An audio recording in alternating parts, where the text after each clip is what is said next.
Today we are going to look at a very interesting phenomenon that all of you must have observed, at least in your lab, when you look through a prism.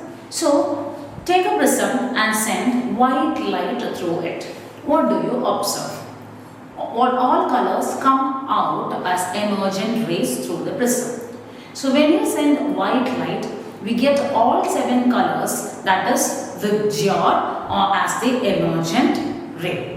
And this particular phenomenon is called dispersion of white light through a prism, or dispersion of light through prism.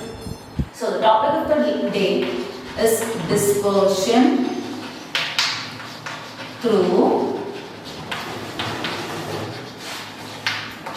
prism. So dispersion through the prism, the meaning of or the definition of dispersion is the splitting of white light into its constituent colors when it is sent through a object, and here the object is a prism. Now how is the various lights deviated, or what is the reason for obtaining this wibgeo or this 7 or the constituent colors? Now here we are sending white light, so the constituent colors are 7. Now depending upon you have helium, neon light and so many other sources of light, they may give you deviated lights of their constituent colors. Now when we consider dispersion of a white light, we know that refractive index is related to the speed of light, or we can say N2 by N1 is equal to V1 by V2. This is refractive index that we have done in the refraction chapter.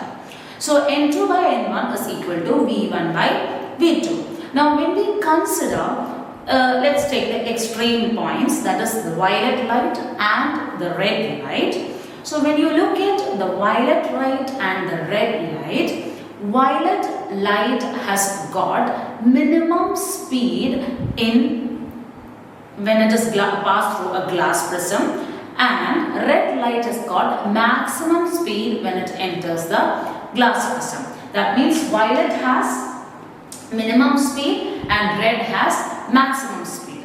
Now refractive index and speed are inversely proportional. That means if violet's speed is less, refractive index of glass for violet light will be maximum and for red will be minimum. Now look at the statement that I made. Refractive index for violet light and for red light. Now generally we say refractive index of the glass is a constant value. Now if it is just a constant, it is with respect to refractive index of glass with respect to air. Now in that air, what we are talking about, the light entering has got different sets of colors, and we are talking about violet and red. Now if violet and red are moving with different speeds, then accordingly when you calculate the refractive index, there will be slight variations in the refractive index.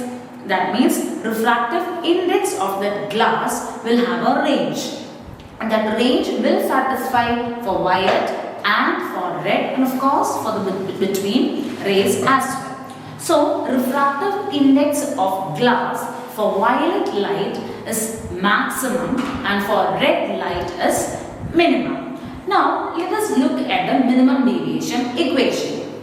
We found delta M is equal to N minus 1 into A for a prism. So if N is more for violet light, then deviation is also more for violet light. And minimum for N is minimum, that is refractive index of glass is minimum for red light. So angle, minimum deviation will be less for red light. That means when we look at the deviation through the prism, violet will deviate more and red will deviate less. So let's look at the figure.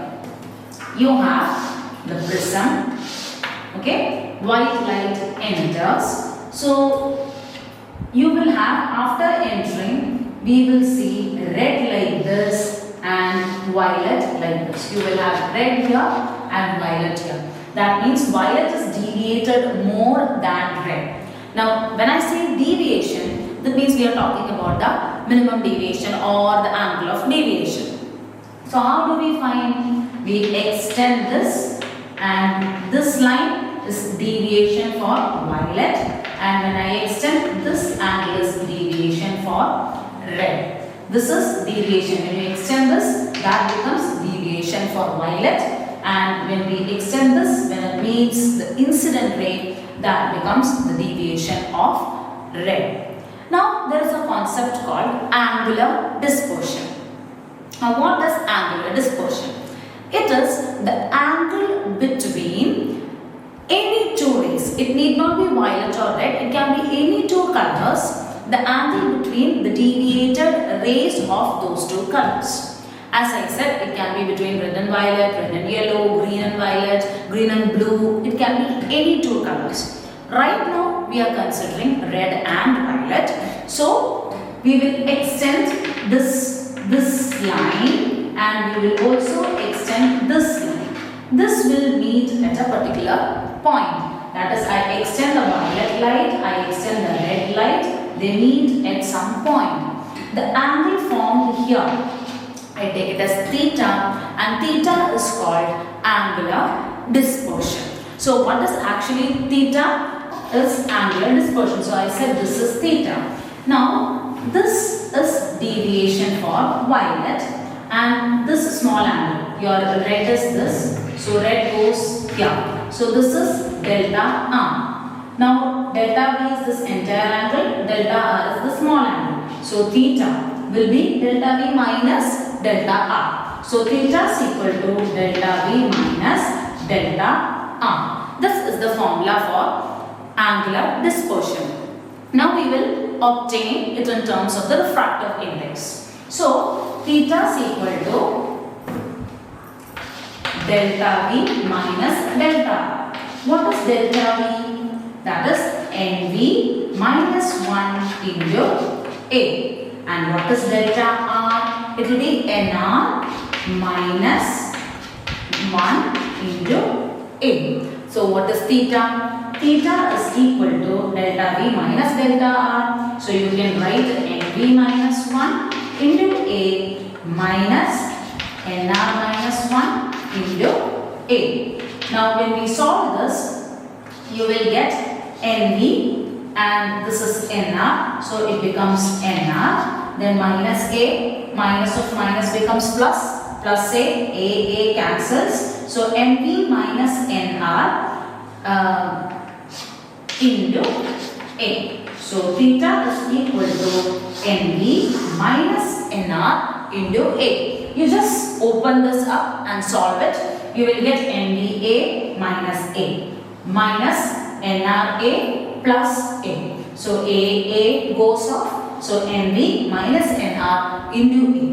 Theta, that is angular dispersion. So for any two colors, if you need it between yellow and blue, all you need to know is the refractive index of glass for yellow and blue, and then you can obtain the angular dispersion for those two colors. So this is about the angular dispersion.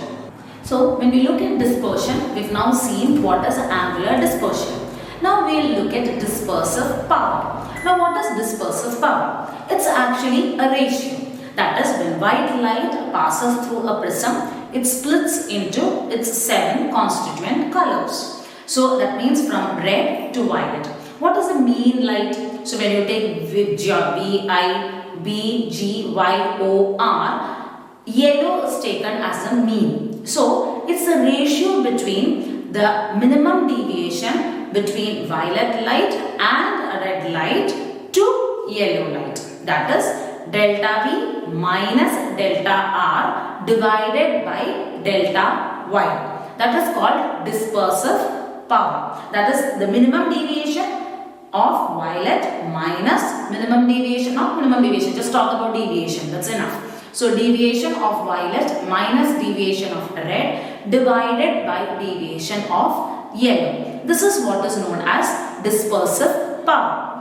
So when we write the equation, We just saw that is theta is equal to delta V minus delta R or NV minus NR into A.